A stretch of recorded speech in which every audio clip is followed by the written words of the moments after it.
इदम श्री सद्गुरुवे नमः। जन्म शताब्दी पुस्तक माला 98 डे 2। संस्कृति की अवज्ञा महंगी पड़ेगी। परम पूज्य गुरुदेव, वंदे माँ। और ऐसा लगा इस स्वाध्याय को करते हुए डे 1 पे कि गुरुदेव की पीड़ा एकदम उन्होंने खोल करके रखी। और अगर हम संस्कृति की अवज्ञा करेंगे तो कैसी कैसी चीजें आएंगी।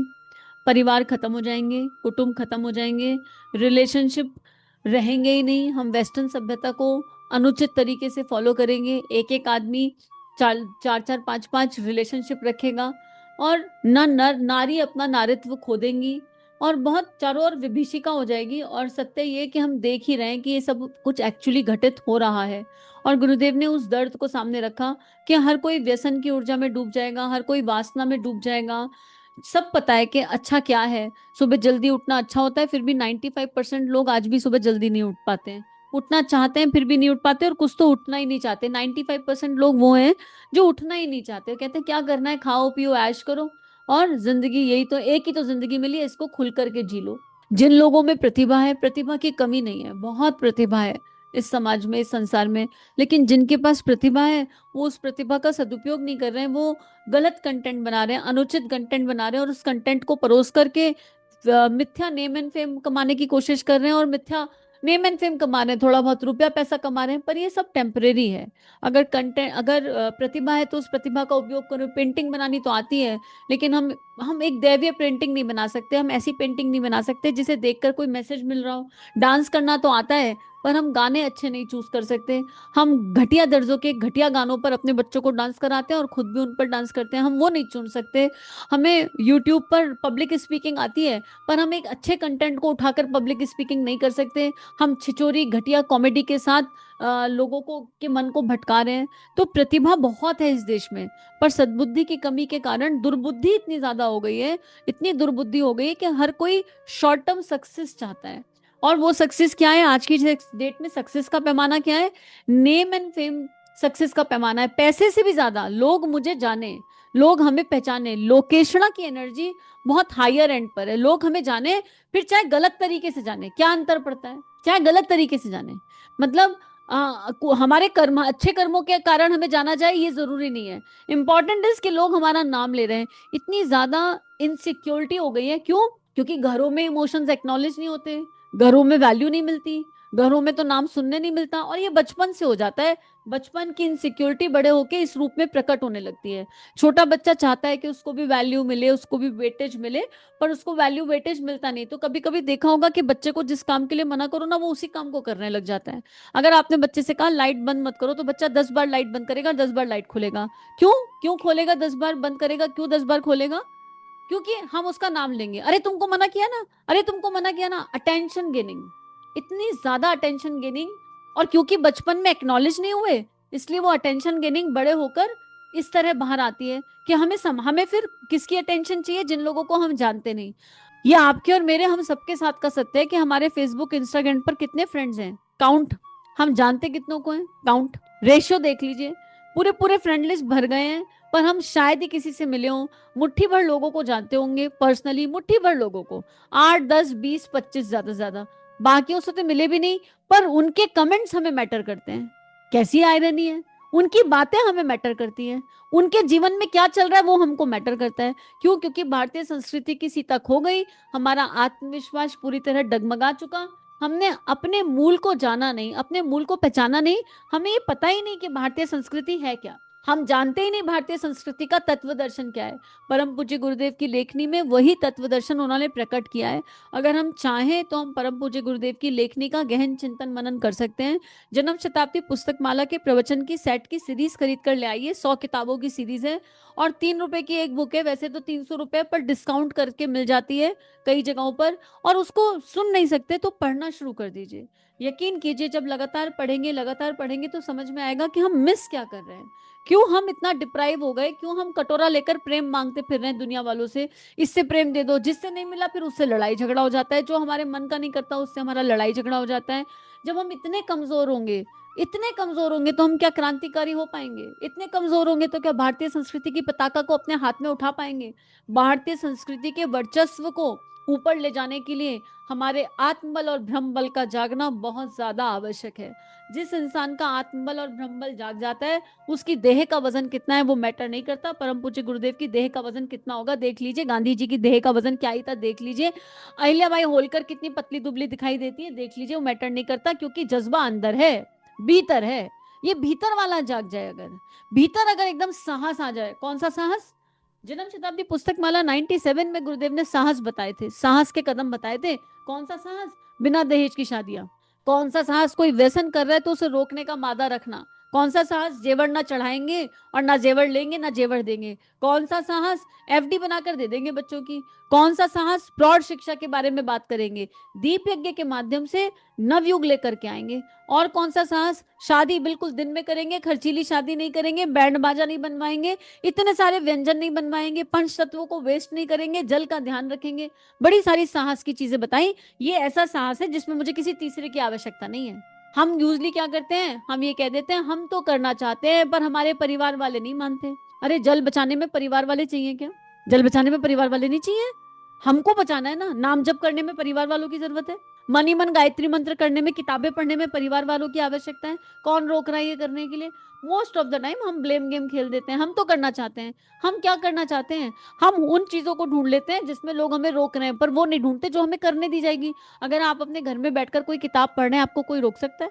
कोई नहीं रोक सकता। अगर आप सोने से पहले 15 मिनट आंख बंद कर रहे हैं, सब अपने अपने हिस्से सो रहे हैं, आपने आधा घंटा गायत्री जप कर लिया, कोई आपको रोक लेगा? आंख खुलकर आपने आधा घंटा गायत्री जप कर लिया, कोई आपको रोक लेगा? कोई नहीं रोक सकता। और फिर हम वही हैं, जब अपनी जिदें पूरी करवानी हो तो अपने परिवार वालों से करा लेते हैं। बच्चा अपने माँ बाप से अपनी जिद पूरी कराता है, पत्नी पति से करा लेती है, पति पत्नी से करा लेता है। जहां हमें डोमिनेट करना होता है वहां हम पूरा पूरा डोमिनेट कर लेते हैं ना। अगर चाहिए एक सोने की अंगूठी तो ऐसे कैसे नहीं आएगी, आकर के रहेगी। और अगर पति को चाहिए कि मेरे ससुर मेरे माता पिता की सेवा करो तो ऐसे कैसे नहीं करेगी, मेरी बीवी करके रहेगी। यहाँ तक कि डोमिनेट करके बच्चे भी पैदा करवा लेते हैं। और तो छोड़िए, तो यहाँ पर डोमिनेट कर सकते हैं, पर सतोगुण की बात आएगी तो हम चोर हैं। हम चोर हैं, अपने अंदर हमारे चोर बैठा हुआ है। हमें बस दूसरों को, हमें बस ये कहना आ रहा है कि हमें रोका जा रहा है, हम तो सब कुछ करना चाहते हैं। तो गुरुदेव हमारे अंतस को जगाना चाहते हैं, कहते हैं तुम मेरे शूरवीर हो, तुम मेरे साहसी हो, तुम लोग जाग जाओ। गुरुदेव हम सबसे कह रहे हैं तुम लोग साहसी हो, मेरे शूरवीर हो, जाग जाओ। भारतीय संस्कृति को जीवंत करना है, संसार में नहीं, भीतर अपने अंतस में। हम बस जी लें, उसके बाद हम बदलेंगे, युग बदलेगा, अपने आप बदल जाएगा। और किसी चीज को गलत और सही नहीं मानना है, समझना है, हर इंसान को समझना है, स्वयं को समझते हुए। इसी क्रम में गुरुदेव कह रहे हैं, और वही टॉपिक गुरुदेव ने उठा लिया जो बात हो रही है। क्या हुआ है, क्यों हो रहा है ये सब, इतना हाहाकार मचा क्यों है? पारिवारिक जीवन नीरस और तहस नहस हो गए हैं। नीरस और तहस नहस, क्योंकि क्वालिटी टाइम तो खत्म हो गया है। मोबाइलों ने ऐसी जगह ले ली है कि एक ही कमरे में 4 लोग बैठे होते हैं, 4 लोग अपने मोबाइल को देखकर हंस रहे होते हैं, आपस में बात करने के लिए कुछ नहीं होता। सच है ये। और मोबाइल में देखकर सारे हंस रहे हैं, अलग अलग टॉपिक पर हंस रहे हैं, पर आपस में बात नहीं कर सकते। एक ही रूम में बैठे हैं, घंटों बैठे रहेंगे। तो क्या करें फिर इसमें, कैसे करें फिर इसमें? पारिवारिक जीवन को ठीक कौन करेगा? पारिवारिक जीवन को केवल वही ठीक कर सकता है जो आशा त्याग दे, जो त्याग और समर्पण की ऊर्जा को समझे, जो अपने कर्तव्य कर्म पर फोकस करे। वो परिवार को प्रेम के सूत्र में बांध सकता है। और परिवार की डेफिनेशन गुरुदेव ने बहुत खूबसूरत दी है। इसके लिए हमें जन्म शताब्दी पुस्तक माला 69 सुनना चाहिए। जन्म शताब्दी पुस्तक माला 69 में गुरुदेव ने शादी की नींव बताई, शादी करनी है तो क्यों करनी चाहिए, बचपन कैसा होना चाहिए, पेरेंट्स की जिम्मेदारी क्या है, और प्यार और सहकार भरे परिवार बसे, विवाह के बाद हमारी जिम्मेदारियां क्या है, इन सब पर गुरुदेव ने पूरे खुलकर बात करी है। बहुत खूबसूरती से गुरुदेव ने ये डेफिनेशन बताई है परिवार की। उसके बाद हमें एक और चीज चाहिए, पारिवारिक जीवन को जानना और समझना है तो हमें पहले ये जानना है कि हमारे ही कर्म हमारे पास लौट करके आते हैं। तो और इसलिए बोया काटा का सिद्धांत जन्म शताब्दी पुस्तक माला 16, अगर हम इसको पढ़ेंगे तो हमें समझ में आएगा। दूसरा, पेरेंट्स को बच्चों से रिलेटेड जन्म शताब्दी पुस्तक माला 7, बच्चों के व्यक्तित्व का विकास कैसे करें, इसके बारे में थोड़ा जानना समझना चाहिए। ये सब आपको प्लेलिस्ट में मिल जाएंगी, पर इनको जब तक हम इनको सुनकर जिएंगे नहीं ना, तब तक हमको बात समझ में आएगी नहीं कि गुरुदेव हमें किस दिशा ले जाना चाहते हैं। गुरुदेव हमारे भीतर की प्रबल शक्तियों को जगाना चाहते हैं, हमारे अंतस में एक सविता छुपा बैठा है, उसको प्रकाशित करना चाहते हैं। गुरुदेव अब आज की परिस्थिति पर बात करते हुए कह रहे हैं, आज गृहस्थ जीवन में क्या हो रहा है, माँ बाप किसे कहते हैं? माँ बाप उसे कहते हैं जब तक लड़का नाबालिग रहता है, जब तक वह जिसके सहारे रहता है उसका नाम होता है माँ बाप। जब वह बड़ा हो जाता है तब माँ बाप का बेटे से कोई ताल्लुक नहीं रहता, बेटे का माँ बाप से कोई ताल्लुक नहीं रहता। जानवरों में जब तक बच्चा छोटा होता है उसकी माँ उसका ध्यान रखती है, जब बच्चा बड़ा हो जाता है तो सींग मार देती है। नहीं साहब, बड़े बच्चे से भी मोहब्बत होनी चाहिए। क्यों? बड़े बच्चे से मोहब्बत क्यों होनी चाहिए? छोटे बच्चे को तो नेचर चाहती है और उसका कोई गार्जियन होना चाहिए। नेचर के दबाव से क्या चिड़िया, क्या मेंढक, क्या औरत और क्या मर्द, सब उसका दबाव मांगते हैं। नेचर मतलब प्रकृति कह रहे हैं गुरुदेव यहाँ, उसका दबाव मानते हैं। और जैसे ही बच्चा बड़ा हुआ मोहब्बत खत्म हो जाती है, बच्चे भाग जाते हैं और यही आज भी हो रहा है। मित्रों, आप संस्कृति को खत्म कर रहे हैं या करना चाहते हैं? संस्कृति खत्म होगी तो हमारा पारिवारिक जीवन तहस नहस हो जाएगा। अगर हमारा बुद्धिवाद जिंदा रहेगा और हमारा अर्थशास्त्र जिंदा रहेगा तो फिर क्या होगा?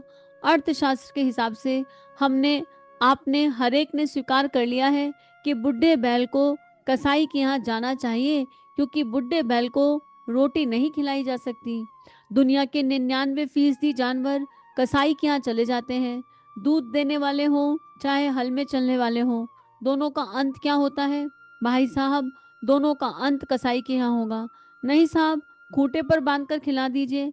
नहीं, खूंटे पर बांधकर खिलाने से हमारी जगह गिरेगी, चारा खराब होगा, फिर नए जानवर हम कहाँ से पालेंगे, इनको हम भूसा कहाँ से खिलाएंगे? इनकी एक ही रेमेडी है कि इन सब बुढ़े जानवरों को, चाहे वह गाय हो चाहे वह बैल हो, दोनों को ही कसाई के यहाँ जाना चाहिए। आजकल बिल्कुल यही हो रहा है। बूढ़े होने पर 99% जानवर कसाई के यहाँ चले जाते हैं, 1% अपनी मौत मरते हो तो बात अलग है।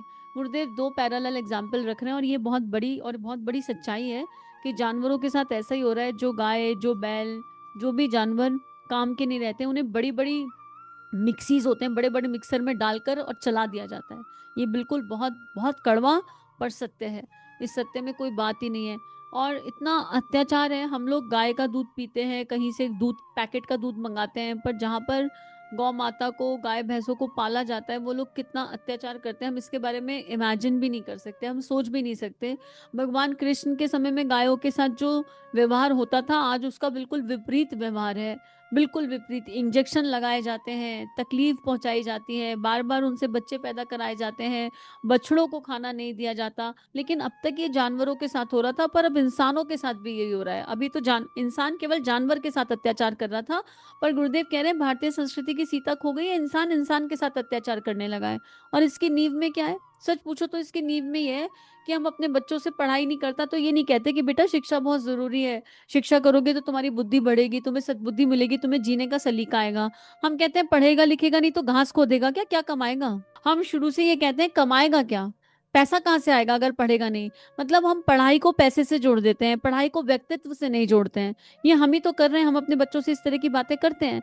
हम अपने बच्चों से कभी भी कोई सकारात्मक बात नहीं करते हैं, बचपन में ही नहीं करते हैं हम। और सपने हम ऐसे देखते हैं, किसी का बच्चा आउट ऑफ इंडिया चला जाए तो हम अपने घर बैठे छोटे बच्चे से कहते हैं फलाने का बच्चा तो वहां चला गया, मेरा बेटा भी बल्कि इंग्लैंड जाएगा, मेरी बेटी भी बल्कि लंदन जाएगी और लंदन जाकर पढ़ करके आएगी। हम खुद ही वो मानसिकता जी रहे हैं, हम खुद ही वो बीज बो रहे हैं जहां पर हम ये बताते ही नहीं। और फिर खुद हम एज एन इंडिविजुअल कितना अपने माता पिता और अपने सास ससुर का ध्यान रख रहे हैं, बच्चा वो देख रहा है। हम उनको कितनी गाली गलौज दे रहे हैं, बच्चा वो देख रहा है। हम उनके साथ क्या न्याय और क्या अन्याय कर रहे हैं, बच्चा वो देख रहा है। तो उसकी मानसिकता ये जा रही है क्या, ओके, जैसे मेरे माता पिता अपने माता पिता का ध्यान नहीं रखते हैं, या मेरे माता पिता अपने माता पिता के साथ जो दुर्व्यवहार करते हैं, that is what it is. यानी ये नेचुरल है, ये बिल्कुल ऐसा ही होना चाहिए। जैसे जानवर अपने बच्चे को पालकर छोड़ देता है, पता भी नहीं होता उसे, कौन सी किसी किसी डॉग को पता होगा क्या उसके मम्मी पापा कौन है? नहीं पता होगा। ऐसे ही आज की डेट में हम संस्कार दे रहे हैं, तो इसमें सुधार कहाँ से होगा? सुधार हमको ही करना पड़ेगा। तो गुरुदेव ये कह रहे हैं कि मित्रों अपने भीतर ढांक कर देख लो, क्या आप भारतीय संस्कृति को खत्म तो नहीं कर रहे, खत्म तो नहीं करना चाहते? दूसरा फिर एक ये मोह आसक्ति, मेरा मेरा मेरा, मेरा बच्चा मेरा बच्चा, मेरा पति, मेरा परिवार, मेरी बहन, मेरा भाई, इतना ज्यादा हावी हो गया है हम पर मेरा कि हमको समझ ही नहीं आ रहा कि सही दिशा क्या है। तो अगर हम इसी तरह चलते रहे तो हमें कब वृद्धाश्रम में जाना पड़ जाएगा हमें पता नहीं चलेगा। और अगर हमने अपने माता पिता के साथ, अपने बड़ों के साथ इस तरह का कोई सलूक किया है तो उसका प्रतिफल क्या आएगा इसके बारे में हम विचार भी नहीं कर सकते, हम सोच भी नहीं सकते। फिर इसमें जागृति सबकी है, एक एक इंडिविजुअल को जागना पड़ेगा। अगर हम माता पिता हैं तो हम अपने बच्चों को परेशान ना करें, हम अपने बच्चों से ज्यादा आशा अपेक्षा ना करें, हर समय उनको चार बातें सुनाए नहीं, तुम हमारे लिए ऐसा नहीं करते, तुम हमारे लिए वैसा नहीं करते, हमने तुम्हारे लिए क्या क्या किया। हमें मन मुटाव को हर तरह से खत्म करना होगा। आजकल परिवारों में डिफरेंस ऑफ ओपिनियन नहीं है, अगर बात केवल मतभेद तक होती कि सोच का फर्क है तो फिर भी बात चल जाती। आजकल मन भेद है, हमारे मन विपरीत दिशाओं में चले गए हैं और ये मन भेद गांठों को सुलझाने ही नहीं देते। इतनी गांठें पड़ गई हैं और ये गांठें कहाँ लेकर आती हैं, ये गांठें लेकर आती हैं एकाकीपन तक। अकेला पड़ जाता है इंसान, और वो इंसान जब अकेला पड़ जाता है, कोई एक इंडिविजुअल जब अकेला फील करता है, ऑड वन आउट फील करता है, उसके इमोशंस एक्नॉलेज नहीं होते, तो वो या तो व्यसन करता है, या शराब पीता है, या दूसरी औरत के पास जाता है, या एक्स्ट्रा मैरिटल अफेयर हो जाते हैं। आजकल तो लड़कियां भी चली जाती हैं, सिगरेट पीने लगते हैं। सम और द अदर वे घर इसी तरह टूटते हैं। क्यों? एकाकीपन से, अकेलेपन से। लेकिन हमें ये देखना है कि हम अपने अकेलेपन को कैसे दूर करें। अगर हम उसमें से एक हैं जो अकेलापन फील कर रहे हैं, तो हमें ये जानना होगा कि अकेलापन ना तो मेरा कोई दैहिक रिश्ता पूरा कर सकता, इस गड्ढे को जो मेरे भीतर हुआ है इसे कोई नहीं भर सकता। ये अकेलापन अगर हम अनुभव कर रहे हैं तो हमें ये समझना होगा कि इस गड्ढे को हमने ही खोदा है। हमारी कहीं ना कहीं अपने हर रिश्ते से बहुत ज्यादा आशा अपेक्षा थी, हमने अपने कर्तव्यों पर फोकस नहीं किया, और ये अकेलापन केवल ईश्वर भर सकता है। ये अकेलापन केवल किताबें भर सकती हैं, अच्छी किताबें, श्रेष्ठ किताबें। ये अकेलापन नेटफ्लिक्स नहीं भरेगा, ओटीटी प्लेटफॉर्म नहीं भरेंगे, कितना मर्जी देख लो, एक टाइम पर आकर दिमाग बोल जाएगा, थक जाओगे। कितनी एज तक देख लेंगे। आज हम टीवी चला लेते हैं, अकेलेपन को भरने के लिए हम मोबाइल उठा लेते हैं, कभी टीवी चला लेते हैं, हमारी क्रिएटिविटी खत्म होती जा रही है क्योंकि अच्छा पहले क्या होता था ना, बच्चे बच्चे की क्रिएटिविटी निकल करके आती थी, क्योंकि जैसे मान लीजिए कुछ करने के लिए नहीं है तो मोबाइल नहीं होता था कि तुरंत से मोबाइल उठाया और उसमें इन्वॉल्व हो गए। अब जब कुछ करने के लिए नहीं है तो अंदर से आइडिया बॉक्स से आइडिया निकल करके आते थे। आज क्या होता है, एक मिनट के लिए भी खाली नहीं है, कुछ करने के लिए नहीं है, फटाक से मोबाइल उठाया, फटाक से यूट्यूब खोला, फटाक से चार रील देख ली। और ये क्या हो रहा है, उस अकेलेपन को हम डील ही नहीं कर पा रहे, क्योंकि हम उस तक जा ही नहीं रहे। हम टीवी खोल के मूवी देख लेते हैं, टीवी खोल के सीरियल देख लेते हैं। We are filling our self with the temporary. हम जितना ज्यादा खुद को टेम्परेरी से फील करेंगे उतना ज्यादा परमानेंट से दूर होते चले जाएंगे। और जब तक हम परमानेंट, जो हमारे भीतर परम सत्ता है, परमानेंट मतलब परम सत्ता, परमात्मा, परम तत्व, जब तक हम उससे नहीं जुड़ेंगे, हमारा आत्मबल ब्रह्मबल जागेगा नहीं और ये अकेलापन कभी दूर होगा नहीं। तो आइए अपने आसपास और अपने आप को चेक करते हैं, पहले स्वयं में देखते हैं कि अगर हम अकेले हैं तो इस अकेलेपन को हम दिव्यता से दूर करें, डिविनिटी से जुड़कर दूर करें। और अगर हम अपने आसपास किसी को देख रहे हैं, हमें अंदाजा लग रहा है कि यहाँ पर कुछ अकेलापन है, यहाँ पर एंजाइटी, डिप्रेस, स्ट्रेस है, यहाँ पर कोई ऐसा दुख है जिसे कोई समझ नहीं रहा, तो अपने गुरुदेव की लेखनी, अपने गुरुदेव के विचारों को, उनके प्रेम को लेकर उन लोगों तक पहुंचे। कोशिश करें, अगर हम भर गए हैं, हम जिस प्रेम से भर गए उस प्रेम को हम बांट तो सकते हैं, ताकि परिवार बिखरे नहीं, जीवन नीरस ना हो, जीवन सरस हो जाए, सहज हो जाए। हम जहां जहां जा सकते हैं, जहां हमें लगे कि हाँ यहाँ पर है, वहां भावनाओं को स्पर्श करने का प्रयास करें, अपने आसपास देखें, थोड़ा सा नजर बढ़ाकर देखेंगे। और उसके लिए कुछ करना नहीं है, अपने आप को अवेलेबल कर दीजिए, अपने आप को अवेलेबल कर दीजिए। अगर हमारा व्यवहार मीठा होगा, अच्छा होगा, हमारे व्यवहार में वो प्रेम होगा, आवरण वाला व्यवहार नहीं, अंतःकरण में, अंतस में वो प्रेम होगा, तो कोई भी अगर आसपास होगा और उसको कोई तकलीफ होगी ना, तो वो अपने आप हम तक पहुंच जाएगा। बस हम अपने आप को अवेलेबल करा दें, ताकि, और यही भगवान का काम है आज की डेट में, ये भगवान का एक बहुत बड़ा काम है कि किसी के चेहरे पर एक मुस्कुराहट लाने का कारण बन जाए, और वहां वहां पर भगवान की लेखनी को युग ऋषि को पहुंचा दें, और बताएं कि अखंड ज्योति पढ़िए, बताएं कि ये स्वाध्याय पढ़िए, बताएं कि ये जो खालीपन है केवल ईश्वर दूर कर सकता है और कोई दूर नहीं कर सकता। ये भी एक बहुत बड़ा काम है आज की डेट में। तो आइए हम सब संकल्प लेते हैं कि हम अपने भीतर के एकांत को, अपने भीतर के अकेलेपन को एकांत में बदलेंगे। एकांत में जब बदलते हैं तो एकत्व महसूस करते हैं, आनंद उठाते हैं। और अगर आसपास किसी को देखेंगे, तकलीफ में देखेंगे, तो एक हाथ प्रेम का बढ़ाएंगे, प्रयास करेंगे, कोशिश करेंगे, अपनी तरफ से एक एफर्ट लगाएंगे। इदम श्री सद्गुरुवे नमः। सभी अपना ध्यान रखिए और नियमित ध्यान करते रहिए। 21वीं सदी उज्जवल भविष्य, जन जन में देवत्व का जागरण, आत्म सुधार, समाज की सबसे बड़ी सेवा, अपना दीपक आप बनो। जी हाँ, ये सारी बातें हमें सिखाई आचार्य पंडित श्री राम शर्मा ने। परम पूज्य गुरुदेव की लेखनी ने इस जीवन को एक नई राह दी, आनंद दिया, और अब उनकी लेखनी को जन जन तक ले जाना, यही मात्र एक उद्देश्य है। इसमें आपकी सहायता की आवश्यकता। आइए इस लेखनी को विश्वव्यापी बनाएं, जन जन तक इसको लेकर जाएं। चैनल को लाइक कीजिए, सब्सक्राइब कीजिए और सभी से शेयर कीजिए। इदम श्री सद्गुरुवे नमः।